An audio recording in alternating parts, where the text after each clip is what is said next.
Another morning and more rumours about this manager. And I don't know what the conversations are about anymore. I really don't. Yesterday, there was reports that there's a manager shortlist being drawn up and Gareth Southgate's on it, Iriola's on it, Glasner's on it, etc., etc. And then you get from other credible sources that are close to the club that actually Ruben Amorim has the full backing of INEOS. And they're looking to give him a full season with what they deem to be a good squad. Well, then we're just throwing away our season. Then that's, in my opinion, that's what we're doing. We're essentially saying we can see it's not going to get better because we can all see that. That doesn't take a rocket scientist to work that out. And we're not looking to make any moves on the managerial position. So guess what?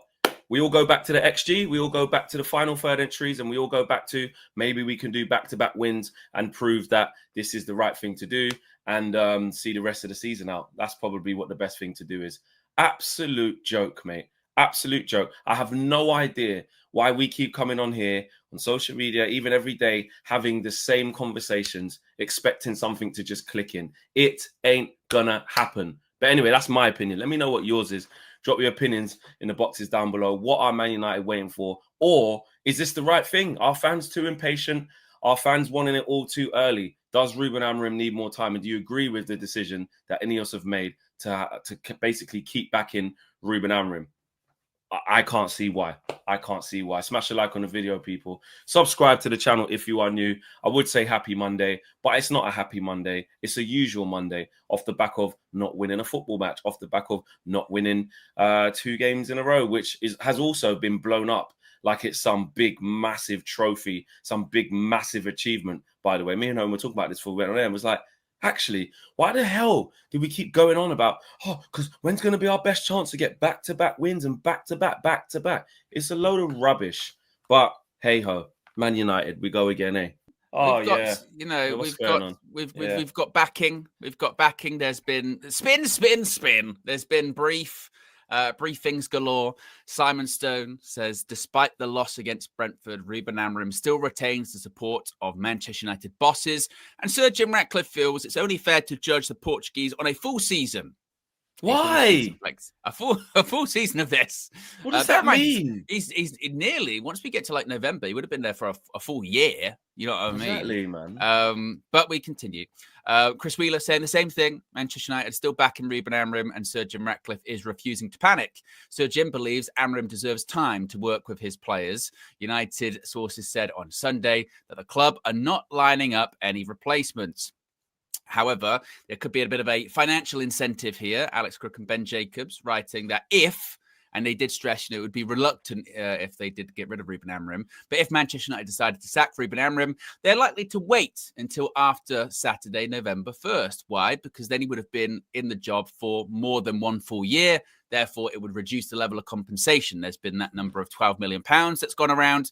The suggestion is it would cost £12 million if they sack him within the first year of his contract. Therefore, if they wait until after Saturday, November 1st, the compensation would be significantly less. Therefore, do we just keep losing until Saturday, November 1st, but then we get a cheaper option? There had been rumours and reports about shortlists and things of that nature. You spoke about yesterday, Flex, on your Flex's view. Samuel Lucas writing that Fabian Hertzler, Oliver Glasner, and Dodi Iriola among the coaches under consideration by Manchester United if they do decide to sack Amorim. But he retains the club's backing. But United apparently are keeping an eye on potential replacements. This was something that Alex Crook and Ben Jacobs also said, saying that Iriola, Glasner, and even Sir Gareth were on this managerial shortlist kind of thing. But then Simon Stone then said multiple suggestions from external sources of shortlists, replacements being drawn up, have been dismissed by Manchester United officials. They're adamant no one's being lined up to replace Ruben Amorim. Interesting one coming here from Sully Talk, saying that Ruben Amorim is being described as a lonely man by sources. In training, he often walks away from the team. After losses, he sits on his own and doesn't speak to anyone. One says the job has broken him, and he looks a ghost of his former self from when he first joined the club. Gary Neville also basically saying that he's got, the Sunderland games that's coming up. It's massive for him. He said he's very, very, very concerned. I really am, because the manager's obviously a good coach. He has a great record in Portugal, but it's not clicking at all. You've got to see what happens next Saturday against Sunderland. If the game goes against Manchester United, you're going to start seeing very big questions being asked of the ownership. Big questions. And I think he's that Gary Evans last bit there, non-committal, but he says the thing in a diplomatic way.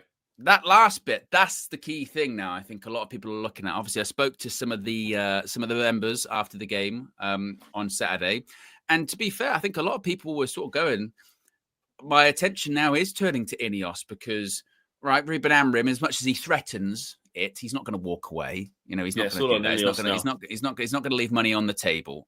And he's also saying that he's not going to change. So we're going to see the same thing every single week, which we are seeing pretty much the same thing every single week. As we've seen for months, we win about one game a month. Our points per game is about 1 in the Premier League. We are in relegation form. He's not going to change that. He said he's not going to change. So now it's on to INEOS of, so when's enough then? You know, when's enough? And if you're saying that actually enough's already been enough, but we're just sort of waiting that we don't have to pay him as much on November 1st, because so much has happened since he's come in, Ruben Amorim. Why would things turn around based off one game at this point? You know, because it was, and I know it's easy to say in hindsight, but it is kind of foolish looking back on it, going, right, we're going to beat Brentford and we've won back-to-back Premier League games, and right now we're all fixed. Like, it's never going to be changed off one game. Like, it's not changing. It's the same, isn't it? You know what I mean? Yeah. It ain't going anywhere. It's not good. No, nothing's changing. It's the same. And I guess, like, out of some, like you like to say, loud and proud, INEOS are just sort of hoping that, it might get better, when maybe probably deep down they know it's probably not going to get better, because if it was going to get better, we would have seen signs of it at the moment. We haven't.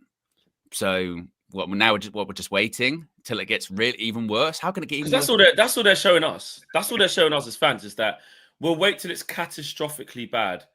Like, obviously it is already with how long. And that's what I mean. And then people would push back and go, well, what is it now then? No, but when I say catastrophically bad, I mean, like, okay, we're out of everything. There's no Euro. Like, do you know what I mean? They're just waiting.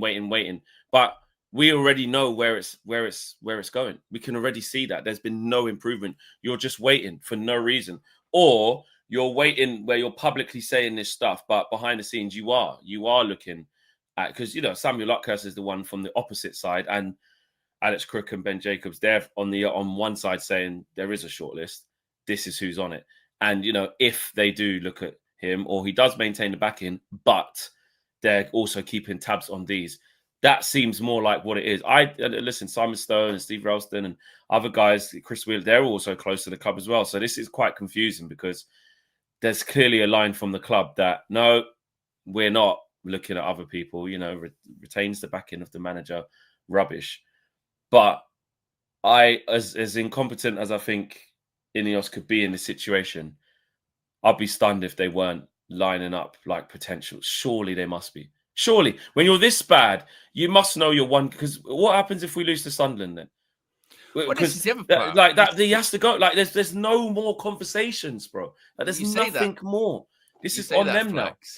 Like, people, you know, the Sunderland, like Sunderland at home, you can't lose to Sunderland at home, newly promoted side.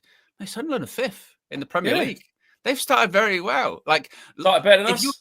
If you were going to base this on, like, recent form, performances, and results in the Premier League, Sunderland would be considered the favourites. They are playing better than us, and also it's not only performances; they're getting results as well.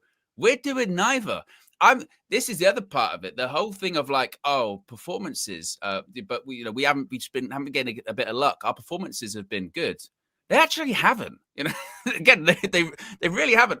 People are going to talk about XG. If I hear another XG or shots on target or total shots argument again, I'm going to have a meltdown, Fleck. I really am, because I saw that performance at the weekend against Brentford, and I've seen that basically since Ruben Amorim came in, which is the slow passing around the back, inability to pass the ball. There is no structure there is no pattern of play there, and if after a year you can't find that, then it's not working.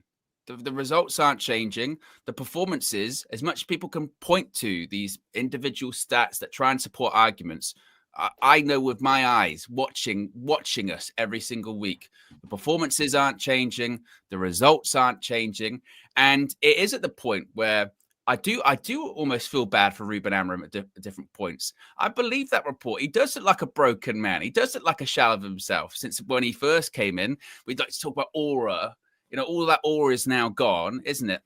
Now the image we have of him is just, this sort of guy that can't look at penalties, corners, all this stuff, and pissing it down in rain, standing in the rain. That's what the job has broken him. He won't be the first. He's not the first. He won't be the last, but the job's broken him. The job was too big for him. Wasn't the right step for him to make after Sporting. Like, it's not worked out. You know what I mean? It's over. The whole thing hasn't worked out. No, factually. It's finished. And people are right now where they're saying, you know what? It's on INEOS now. Yeah, it is on INEOS. It's so true. Put him out of his misery. When people say that, because you're just keeping him in there for no reason. Now, obviously, all he's ever going to do is keep fighting for his life. He's a manager.